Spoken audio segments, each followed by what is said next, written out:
St. Hours, and after that, Julia.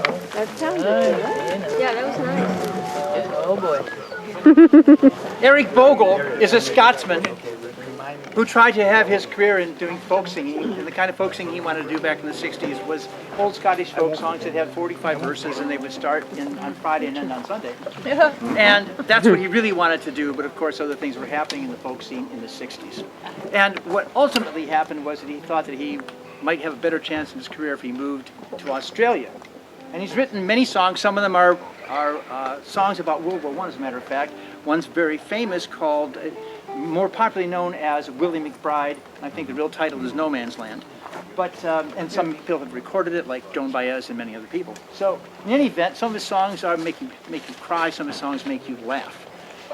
I want to do a song for you that is essentially his autobiography. Because Eric Bogle was a Scotsman, he talked like this a bit. And here's his song. At the age of 19, I was young, I was keen, and I had just one darling ambition. To be a folk singer, a dope smoking swinger, singing songs that were steeped in tradition. So I bought a guitar and I practiced real hard. I wasn't much good, but I was willing.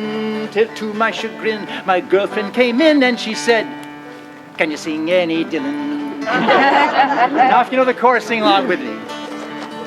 I said, "No, no, 1,000 times no. I'd rather see my lifeblood spilling. I sing anything, even God Save the King, but I just won't sing any Bob Dylan." Well, I traveled far with me guitar, trying to gain recognition. I sung the Wild Rover from Dundee to Dover, in clubs, pubs, and in seamen's missions. I travelled the road for 7 long years. The pace, it really was killing. And everywhere I went, from Guyana to Gwent, they would say, "Can you sing any Dylan?" I said, "No, no, 1,000 times no. I'd rather see my lifeblood spilling. I sing anything, even God Save the King, but I just won't sing any Bob Dylan." Well, I struggled on, but the magic was gone. I only felt a deep sense of failure. I thought then I'd go to where all failures go, so I boarded a ship for Australia. When I landed at Sydney, the sun it shone down. The view was lovely and thrilling. Just spotting the case with a smile on his face, Customs said, "Can you sing any Dylan, mate, eh? We'll put something on the barbie." I said, "No, no, 1,000 times no. I'd rather see my lifeblood spilling. I sing anything, even God Save the King, but I just won't sing any Bob Dylan." Ever since then, again and again, I've been asked the same bloody question. And I usually reply in my own quiet way with a totally indecent suggestion. The last straw came at a local motel, and I had this young girl who was willing. As she slipped off her dress, she said, "I'll say yes, if only you'll sing some Bob Dylan." Big boy. Big boy. I said, "No, no, 1,000 times no. I'd rather see my lifeblood spilling. I sing anything, even God Save the King, but I just won't sing any Bob Dylan." Let's tell you, my friend, ever since then, That was the end.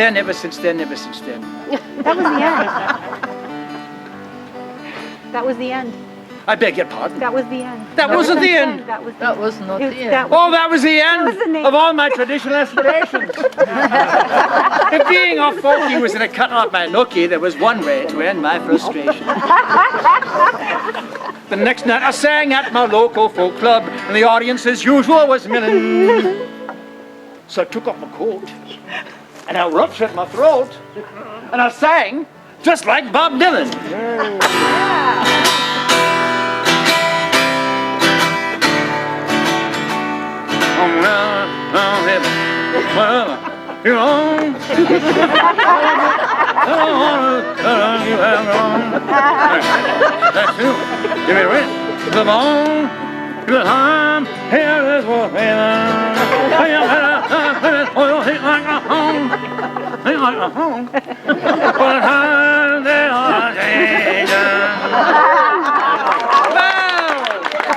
As Did you see the audience? Wild men, women, and child, and they clapped till their raw hands were bleeding.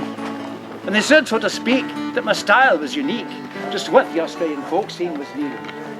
So all you young folkies who bash out a chord, if you want to attain the top billing, just murder good prose and sing through your nose, and then you'll sing just like Bob Dylan.